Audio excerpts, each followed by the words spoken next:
Huzurabad MLA Kaushik రెడ్డికి కాంగ్రెస్ సర్కార్ shock ఇచ్చింది. ఈ నెల 9వ తేదీన దళిత బంధు లబ్ధిదారులతో అనుమతి లేకుండా ధర్నా చేశారని పోలీసులు నోటీసులు ఇచ్చారు.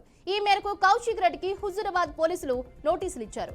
కౌశిక్ రెడ్డితో పాటు పలువురు బీఆర్ఎస్ నేతలపై కేసు నమోదు చేశారు. సెక్షన్ 35 BNS యాక్ట్ కింద హుజరాబాద్ లో కేసు నమోదు చేసినట్లు నోటీసుల్లో పేర్కొన్నారు.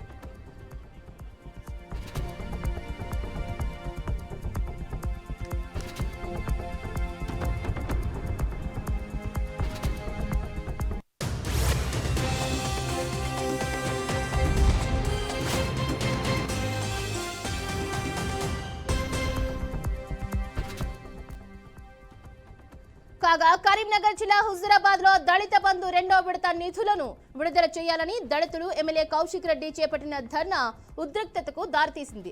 దళిత బంధు రెండో విడత డబ్బులు రాని వారు తమ ఇంటికి వచ్చి దరఖాస్తు చేసుకోవాలని హుజరాబాద్ ఎమ్మెల్యే కౌశిక్ రెడ్డి పిలుపునిచ్చిన విషయం తెలిసిందే.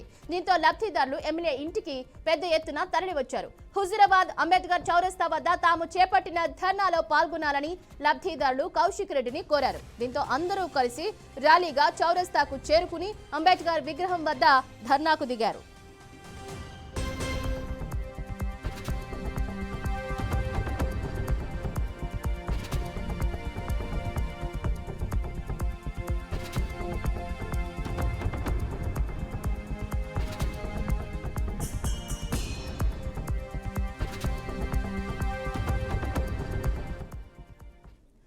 హుజరాబాద్ ఎమ్మెల్యే కౌశిక్ రెడ్డికి కాంగ్రెస్ సర్కార్ షాక్ ఇచ్చింది. ఈ నెల 9వ తేదీన దళిత బంధు లబ్ధిదారులతో అనుమతి లేకుండా ధర్నా చేశారని పోలీసులు నోటీసులు ఇచ్చారు.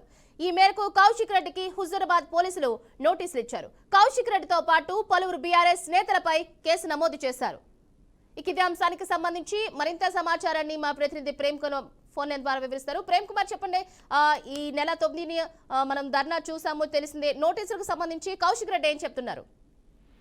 తిరుచందన హుజరాబాద్ నియోజకవర్గం ఎమ్మెల్యే కౌశిక్ రెడ్డికి పోలీసులు అయితే నోటీసు జారీ చేశారు. అయితే గత ఈ నెల 9వ తారీఖున దళిత బంధు రెండో విడత నిధులు రావచ్చని చెప్పి దళిత బంధు పథకాన్ని అమలు చేయాలని చెప్పేసి ఆయన ఎలాంటి అనుమతి లేకుండా ఆయన ధర్నా చేశారు. దీంతో అక్కడ ప్రజలకి రవాణా రాకపోకలకు ఇబ్బంది కలిగించారనే నెపంతో కారణంగా ఇవాళ పోలీసులు అయితే అతనికి నోటీసు జారీ చేశారు. అయితే ఆయనతో పాటు మరో 15 మంది టీఆర్ఎస్ నాయకులు కూడా అక్కడ నోటీసు ఇవ్వడం జరిగింది. వాళ్ళపైన కేసులు కూడా నమోదు చేసినట్టు కూడా సమాచారం ఉంది. అయితే ఇతన్ని కూడా నోటీస్ ఇచ్చి ఇతని పైన కూడా ఎమ్మెల్యే కౌశిక్ రెడ్డి పైన కూడా కేసు నమోదు చేసి వాళ్ళ అంటే ఎలాంటి అనుమతి లేకుండా అక్కడ ధర్నా కానీ ఆందోళన కానీ చేసే సంబంధించి ఎవరి అనుమతి లేకుండా పోలీసు అనుమతి లేకుండా ఇవాళ చేయడంతో అక్కడ నోటీసులు అయితే జారీ చేశారు.